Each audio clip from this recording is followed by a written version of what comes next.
ไปสมในฉายาก่อนเป็นวัดร้างโบราณสืบสาน2524พระมหาราชครูเกษราปัญญาปรมาติกาจารย์จากวัดดับภัยเชียงใหม่สืบสานเวลาผ่าน131 ปีนานไกลวัดพระบาทอุดมรุ่งเรืองงามตาเจ้าน้อยบุญทาวงศาข้าหลวงปวงเชียงใหม่ปกครองหัวเมืองฟ้าทุ่มเทแรงกายแรงใจทุกชาติพันธุ์รวมใจรักษามัคคี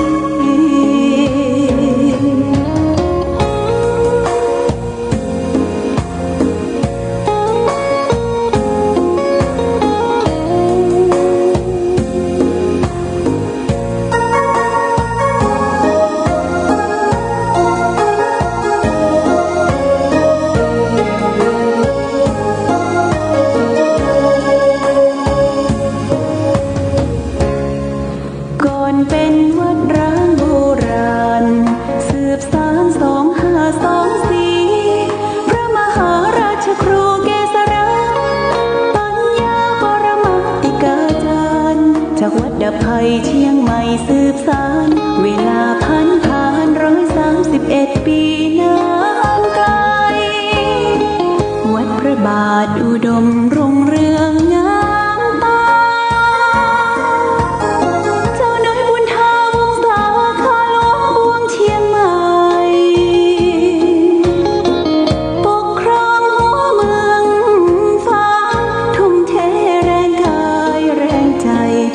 ชาติพันธุ์รวมใจ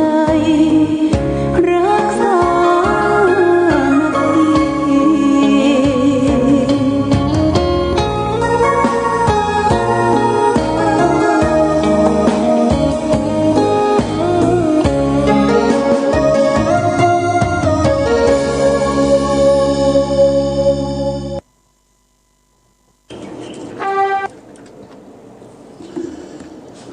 เจริญสุขศรัทธาสาธุชนญาติโยมท่านพุทธบริษัททั้งหลายวันนี้รายการธรรมประทีปส่องต่างก็ได้มาพบปะกับพ่อแม่พี่น้องศรัทธาสาธุชนญาติโยมแห่งครั้งหนึ่งวันนี้เป็นวันศุกร์ที่25เดือนมิถุนายนพุทธศักราช2564ซึ่งตรงกับเดือน10เหนือเดือน8ใต้แรม1ค่ำวันนี้เป็นวันดีนะญาติโยมนะวันอมฤตโชควันดีเหมาะแก่การทำบุญทำมงคลต่างๆเป็นวันสุดท้ายของสัปดาห์ของเดือนมิถุนายนนะเดือนหน้าเดือนกรกฎาคมนี้ก็จะเข้ามาก็เป็นเดือนที่เราจะได้เข้าพรรษาเดือนหน้าเนี่ยได้ญาติโยมแต่วันนี้โปรแกรมในการปฏิบัติธรรมของกระทรวงวัฒนธรรมและก็วัฒนธรรมจังหวัดเชียงใหม่โดยผู้อำนวยการท่านก็จะได้เดินทางขึ้นมาเป็นประธานเปิดในการปฏิบัติธรรมเฉลิมพระเกียรติถวายแด่สมเด็จพระกนิษฐาธิราชเจ้าพระเทพรัตนราชสุดาคล้ายในวันเกิดของพระองค์ท่านวันที่2 เมษายนที่ผ่านพ้นมาทุกอำเภอจังหวัดเชียงใหม่ทางวัฒนธรรมจังหวัดเชียงใหม่ก็ได้จัดมีการฟังพระธรรมเทศนาเพราะฉะนั้นที่เป็นหลักก็ขอเชิญญาติโยม ผู้ปฏิบัติธรรมประจำวันเสาร์ทุกท่านนะหรือที่เคยนอนวัดนอนจองเคยไปไหว้ไปสานุ่งชุดขาวในญาติโยมนะนุ่งชุดขาวมีผ้าสบายมีถุงย่ามตามฟรอมแล้วก็มาจุมกันเวลาเที่ยงวันที่ศาลาพุทธบริษัทสามัคคีทางทิศเหนือของวิหารวัดพระบาทอุดมวัดลุ่มแล้วบ่จะขึ้นมาบนวิปัสสนาบ่ใจวัดลุ่มนะก็ขอเชิญชวนเที่ยงมาลงทะเบียนก่อนลงทะเบียนขึ้นเส้นขึ้นก้านรับน้ำแล้วก็ไปนั่งเก้าอี้ที่ทาง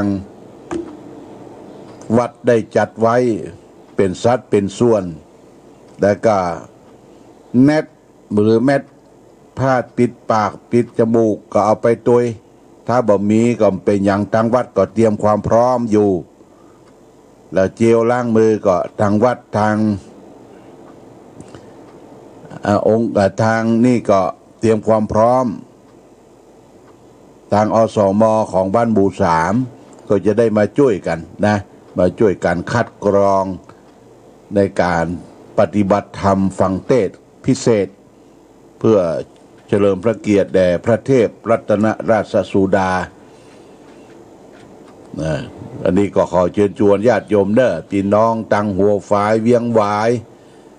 พี่น้องตังปุ้นตังแม่คะตังบางปอยเด้อได้ยินเสียงนี้ก็มาจะไปมาลูนเนี่ยมาลูนบ่เปิงแล้วต้องมาก่อนมาเที่ยงวันพอเปิ้นมีการลงเส้นลงก้านเข้าไปนั่งเป็นระเบียบเรียบร้อยอันนี้ก็แจ้งประชาสัมพันธ์ให้ญาติโยมท่านสาธุชนทั้งหลายได้รับทราบที่บริเวณศาลาพุทธบริษัทสามัคคีของวัดพระบาทอุดมน้ำบ่อสาวาโดยทั่วถึงกันเนี่ยนี่เขาจะมาไหว้พระสวดมนต์แล้วก็สดับพระธรรมเทศนาฟังข้อคิดเห็นแล้วก็ผู้อำนวยการวัฒนธรรมจังหวัดเชียงใหม่ท่านก็จะได้มาเปิดนะก็มาให้กำลังใจแก่ทุกท่านตัวในวันนี้อันนี้ก็ขอเชิญชวนญาติโยมผู้ปฏิบัติธรรมประจำวันเสาร์เป็นหลักก็เชิญชวนเด้อมาร่วมกันทำกิจกรรมวันนี้ญาติโยมท่านสาธุชนก็ได้มาพบกันในช่วงภาคเจ้าภาคเมื่อคืนก็ยังมีอยู่เด้อบึดก็ยังเวลา 20 นาฬิกานี่นะ20 นาฬิกานี่ก็ยังจะได้มาพบกันในช่วง9 โมงนี่ก็จะได้มาทำน้ำมนต์น้ำพระพุทธมนต์เพื่อแผ่แก่ญาติโยมผ่านคลื่นวิทยุ 100.25 ของคณะสงฆ์อำเภอฝางแล้วก็ไปยังคลื่นสีขาวต่างๆเพื่อให้ญาติโยมได้อยู่สุขวันใจปราศจากโรคภัยไข้เจ็บทั้งหลายทั้งปวงในวันนี้มีทั้งภาคเจ้าภาคกลางคืนในโอกาสนี้ก็ต้องขอบคุณนะ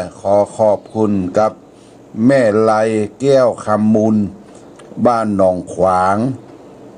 แม่งอนได้ทำบุญค่าน้ำค่าไฟมา2ก็เป็นปัจจัย100 บาทอนุโมทนาสาธุเนอแล้วก็แม่ไลแก้วคำมูลบ้านหนองขวางทำบุญวันเกิดถวายถึงพ่อเกิดแม่เกิดเจ้ากรรมนายเวร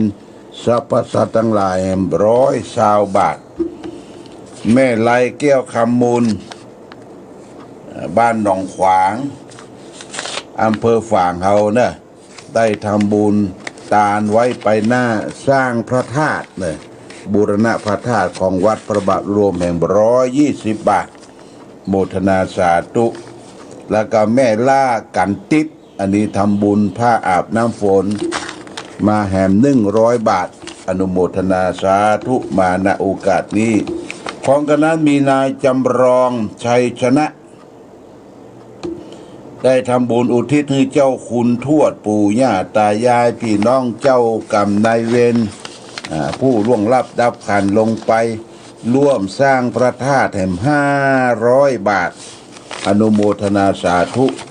มาณโอกาสนี้เนอะนายจำลองชัยชนะบำรุงบูรณะพระธาตุตะกี้นี่ทำบุญเป็นการส่วนตัว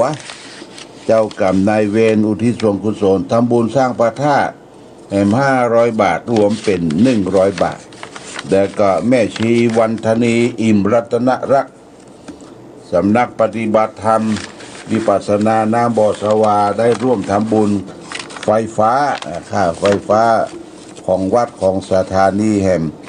100 บาทอนุโมทนาสาธุมาณโอกาสนี้เอาละวันนี้ญาติโยมท่านสาธุชนทั้งหลายเนี่ย200 บาทอนุโมทนาไม่ใช่100 บาทแม่ชีวันธนีอิ่มรัตนรักษ์ก็ได้ทำบุญช่วยค่าน้ำค่าไฟค่าไฟฟ้าสถานีของวัดที่เขาออกรายการตึงวันแห่ง200 บาทบุทนาสาธุกับทุกท่านที่ได้ร่วมบุญร่วมกุศลแต่ว่าวันซืนก็ได้ต้อนรับพี่น้องที่เดินทางมาจากปุ้นเวียงป่าเป้าเนี่ยเวียงป่าเป้าวันที่23ที่ผ่านพ้นมานะมาเป็นกันคณะ1 รถตู้เปิ้นมาก็เตรียมความพร้อมทุกอย่างมีแมทมีหยังปิดหน้าปิดตาแล้วก็ทำสำรับกับข้าวมาถวายตาลโดยและทำจ่อดอกไม้จตุปัจจัยก็ร่วมกันสร้างพระธาตุเจดีย์ของวัดพระบาอุดมบริจาคเป็นค่าน้ำค่าไฟสถานีต้องขออนุโมทนาเนอะพี่น้องญาติโยมอำเภอเวียงป่าเป้าได้มาร่วมบุญร่วมกุศลแล้วก็ได้มาทัศนศึกษามาดูน้ำบ่อสาวามาไหว้พระเจ้าฝางพระนางสามผิวไหว้อนุสาวรีย์ครูบาเจ้าศรีวิจัยแล้วก็ได้มากราบองค์พระราพระเจ้าระแข่งเสร็จแล้วก็ไปขึ้นตังไปวัดท่าตอนจากท่าตอนก็ย้อนไปเชียงดาวจากเชียงดาวเราเข้าเป้าก็ออกปุ้นนะญาติโยมนะออกเวียงป่าเป้าพอดีนะไปนปุ้นนะเรียกว่าเอวมีคุ้มค่าเอวเสาะจิมอาหารแล้วก็มาถวายอาหารโดยอาหารท้องถิ่นอาหารท้องถิ่นในปัจจุบันนี้ก็มีเห็ดมีหอนมีหน่อไม้มีพืชพันธุ์ธัญญาหารเปิ้นทำสำหรับกับข้าวน้ำพริกลงวะเอามาถวายนะอนุโมทนาสาธุโดยเนอะเป็นอาหารท้องถิ่นของบ้านของเมืองเฮาที่เกิดขึ้นตามท้องถิ่นตามฤดูกาลเนี่ยโมทนาสาธุกับญาติโยมพี่น้องที่เดินทางมาจากเวียงป่าเป้านะวันที่23ที่ผ่านพ้นมาวันนี้ได้นำธรรมะทางสุขใจมาฝากคือแก่ญาติโยมวันนี้เอาเรื่องของนินทาและสรรเสริญนะนินทาและสรรเสริญเพิ่นก็บอกว่าการอู้ถึงความผิดความเสียของคนของกันและกันนั้นถ้าผู้พูดมีกุศลเจตนาเป็นที่ตั้งการอู้การจาการพูดต่อหน้าต่อกล่าวกันด้วยความปรารถนาดีเรียกว่าการตักเตือนนะหรือสั่งสอนถ้าใครได้ฟังคำอู้ประเภทนี้ทางศาสนาก็แนะนำแนะทางปฏิบัติไว้ว่าถือเสมอว่าเปิ้นบอกขุมทรัพย์จะไปโกรธจะไปเกลียดจะมีโมโหโทโสการจะตระหนักในคำตักเตือนเป็นควรตระหนักในคำตักเตือนเป็นอย่างดียิ่งอย่างพระพุทธเจ้าเนี่ยปกครองสงฆ์ท่านหันอันยังผิดแผกแตกต่างออกไปเพิ่งก็แนะนำท่านสอนตั้งอยู่ในหลักของพระธรรมวินัยหม้อไหแต่ก่อนนี่ญาติโยมเปิ้นปั้นหม้อนะปั้นหม้อแป่งหม้อแป่งน้ำต้นคนโทเนี่ยกว่าจะเป็นรูปทรงดีเปิ้นต้องเอามือแตะเอาไม้แตะเป็นรูปเป็นทรงเนอะไม่ใช่ว่าปล่อยให้อยู่ตามอำเภอใจเกิดลูกเกิดเต้าขึ้นมา ปล่อยให้มันอยู่ตามเพอใจมันจะเสาะว่าหากินยังต้องโอ้เป็นปัญหานะบ่ได้ตักบ่ได้เตือนบ่ได้บอกได้กล่าวเป็นปัญหามากญาติโยมนะเพราะพ่อแม่บ่เอาใจใส่ดูแลเกิดมาทิ้งขว้างเพราะฉะนั้นการตักการเตือนการสั่งการสอนเนี่ยถือว่าเป็นการบอกทางเป็นการแนะนำเป็นการสร้างสรรค์ให้มนุษย์เราเป็นคนดีถ้ามาอู้ถึงความผิดความเสียหายกันถ้าอู้กันที่ลับหลังเพื่อต้องการจะทำลายชื่อเสียงของเขาเป็นการติเพื่อจะฮื้อเตียนฮื้อต่ำเจตนาของผู้อู้ผู้พูดก็มีแต่ส่วนร้ายเรียกว่านินทานะญาติโยมนะนี่ว่านินทาอันถ้อยคำจากคำนินทานั้นจะว่าไปก็มีอิทธิพลอยู่เป็นอันมากทำให้จิตใจหดหู่เหี่ยวแห้งพอสมควรตรงกันข้างกับคำสรรเสริญทำให้เกิดความเพลิดเพลินเจริญใจทำให้เกิดอุตสาหะวิริยะทำให้เกิดกำลังใจคำนินทาและคำสรรเสริญเคยมีมาแล้วตั้งแต่คนเราอู้กันใจภาษาอู้มาจนถึงปัจจุบันเนี่ยญาติโยมเราก็ยังได้ยินกันทั่วไปเป็นของเก่าแก่มานมนานเหลือเกินบุคคลใดมีใจอ่อนไหวได้ฟังคำนินทาแล้วก็มือเท้ามืออ่อนโรยบ่อยากทำอะไรอย่างเนี่ยญาติโยมเพราะกลัวคนอื่นจะเก็บเอาไปนินทาบางคนก็แสดงกิริยาเอะอะมะถึงปึงปังบ่ฟังคำนินทาอ้างว่าจะไปขึ้นศาลเพิ่นหมิ่นประมาทปองร้ายฐานหมิ่นประมาทบางคนใจฮ้อนยิ่งกว่านั้นถือไม้เท้าหรือค้อนตามไปแขกหัวคนผู้นั้นที่คิดประดิษฐ์คำนินทาแก่ตนก็เคยปรากฏมาเป็นเรื่องเป็นราวอยู่บ่อยๆถ้าเราปงตกเสียนิดน้อยนิดเดียวเราเรื่องนินทาเป็นเรื่องของโลกธรรมรับฟังเอาไว้เป็นคติสอนใจของตนเองบ้างก็จะดีแต่บ่ควรเลยที่จะเอาเอะอะโวยวายเดือดร้อนไปเพราะคำนินทาสารละเลวเล่าอัน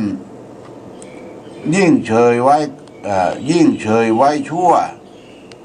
มือชั่ววันเอาดักไว้มันก็หายไปเหมือนลมพายุที่พัดผ่านตามฤดูกาลนัตถิโลเกอนันทิโตคนไม่ถูกนินทาไม่มีในโลกนะคนไม่ถูกนินทาไม่มีในโลกอันนินทากาเลเหมือนเทน้ำไม่ชอกช้ำเหมือนเอามีดมากรีดหินแม้แต่องค์พระปฏิมายังราคินมนุษย์เดินดินหรือจะสิ้นคนนินทาเพราะว่าคนบ่ถูกนินทามันมีในโลกคนเฮาเนี่ยมันชอบบางคนนี่มันปากแจ้วันค่ำญาติโยมนะชอบอู้เรื่องคนนั่นเรื่องคุณนี่เก็บจิปาทะถ้ามีกำอู้เหลืองแหงเอามือกระแล่งก้นไปเอวบ้านเตือบ้านใต้ไปฟังเอาเก็บกำเหนือกำใต้โดยเฉพาะอย่างยิ่งตามตลาดร้านค้าที่มีคนมั่วสุมกันไม่ใช่ไปอย่างญาติโยมไปอู้กันวันค่ำไปนินทานอกบ้านยังบ่เตื้อนินทาในบ้านนินทาลูกนินทาผัวนินทาครอบครัวผัวเมียยิ่งนินทาในครอบครัวเนี่ยโอ้เป็นเปิดเสื้อเปิ้นหันหลังเปิดหนังให้เปิ้นหันจิ้นญาติโยมครอบครัวเฮาเนี่ยบ่ควรที่จะเอานำไปออกเรียกไฟในนำออกไฟนอกนำเข้ามาจะไปเอาเรื่องในบ้านในจองไปโพธนาเปิ้นได้อู้เปิ้นติฉินนินทาเปิ้นจะบืนปากเข้าใส่ญาติโยมนะเปิ้นจะบืนปากเข้าใส่จูนปากเข้าใส่ปดโทแม้แต่บ้านมันก็ยังมากล่าวนินทานับภาษาหยังคนอื่นเนี่ยมันจะบ่นินทาว่ากล่าวเนี่ยญาติโยมคนนิสัยมันติดเนี่ยระวังเขาก็ฟังหูไว้หู เนี่ยญาติโยมจะไปเก็บ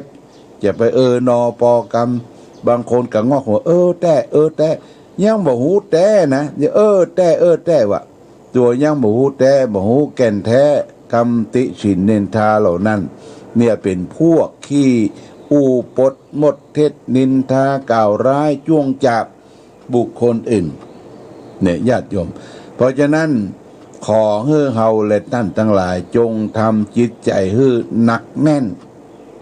นะจิตใจให้หนักแน่นเปิ้นเตือนเปิ้นบอกเปิ้นหาข้อตำหนิความผิดพลาดของเฮาและควรเชื่อฟังคำสั่งสอนครับพิพาทนั้นจะไปโกรธจะไปเกลียดจะไปมีโมโหโทโสต้องยอมรับญาติโยมถ้ามีจริงต้องยอมรับถ้าบ่มีจริงก็เฉยฮะบ่ได้ไปต่อล้อต่อเถียงนิ่งได้ทนได้ดีได้ในญาติโยมหลวงปู่ทองเปิ้นสอนนะญาติโยมแล้วเปิ้นสอนหลวงปู่ทองนั่นเป็นพระวิปัสสนาจารย์เปิ้นสอนว่านิ่งได้ทนได้รอได้ช้าได้สุดท้ายก็ดีได้นะดีได้เนี่ยญาติโยมนี่หลวงปู่ทองเปิ้นสอนเป็นภาษาอังกฤษbe careful be can be foreign นะ per friend grain fruit can do and good นะบนว่านิ่งได้ทนได้รอได้ช้าได้ดีได้นี่เป็นคำสอนของหลวงปู่พระพรหมมงคลหลวงปู่ทองวัดพระธาตุสีจอมตองนะนี่หลวงปู่ทองเปิ้นมรณภาพไปแล้วสรีระร่างกายของหลวงปู่เปิ้นยังแบบพระราชทานเพลิงเตื้อไปวัดสีจอมตองก็จะได้ไปกราบไปไหว้ไปสักการะบูชาเป็นโจกเป็นปอนเป็นสิริมงคลแก่ตนตัวหลวงปู่นั้นได้ปฏิบัติดีปฏิบัติชอบญาติโยมเพิ่นสอนง่ายๆสอนง่ายๆคือนิ่งได้ทนได้รอได้ช้าได้สุดท้ายดีได้นี่แอนกูดเนี่ยกูดแปลว่าดีนะญาติโยมนะอันนี้ฝากไว้เป็นหลักคิดคือแก่ญาติโยมสาธุชนทั้งหลายเนอะเอาละวันนี้ก็ไปลืมเนอะญาติโยมไปลืม11 โมงเกินก็ออกจากบ้านได้ละเนอะกินข้าวหน้าข้าวตอนก่อนทีนี้บ่มีเลี้ยงเด้อข้าวตอนบ่มีเลี้ยงเปิ้นจะพักเบรกเลี้ยงน้ำนมเลี้ยงของว่างพักเบรกฟังเทศฟักเบรกโจโฮมาซอกกินข้าวแลบๆบ่มีเนอะบ่มีเลี้ยงฟักเบรกมีแต่น้ำบ่ได้มาฟังเทศฟังธรรมกันเนอะที่วัดดุ่มที่ศาลาพุทธบริษัทจะไปลวดขึ้นมาบนนี่บ่ต้องลวดขึ้นมาที่บนสำนักปฏิบัติธรรมเนี่ยไปจุมกันนี่ก็ได้รับความเมตตาจากพ่อหลวงทวีศักดิ์เปิ้นก็จะจัดอสม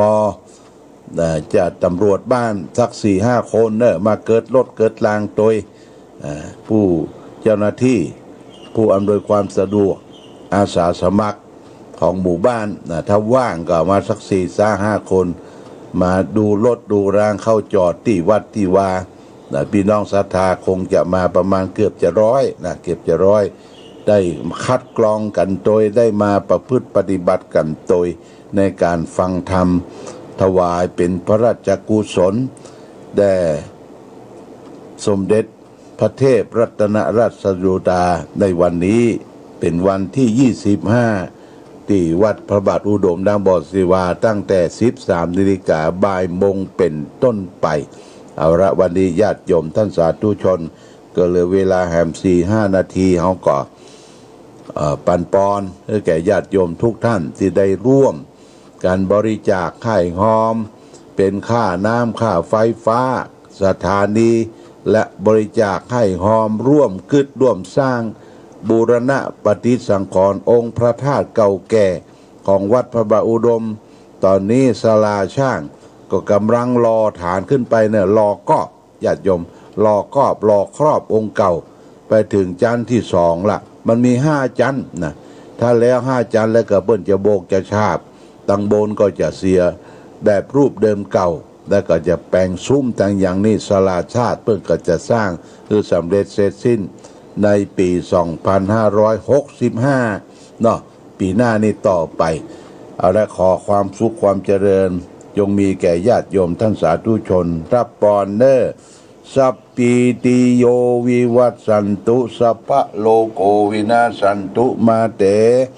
ภวะตวนตรายโยสุขีทีคายุโกภวะอภิวาตานะสีลิสนิจังวุธาปจายโนจัตตารโอธรรมาวัตันติอายุวันโนสุขังพะลัง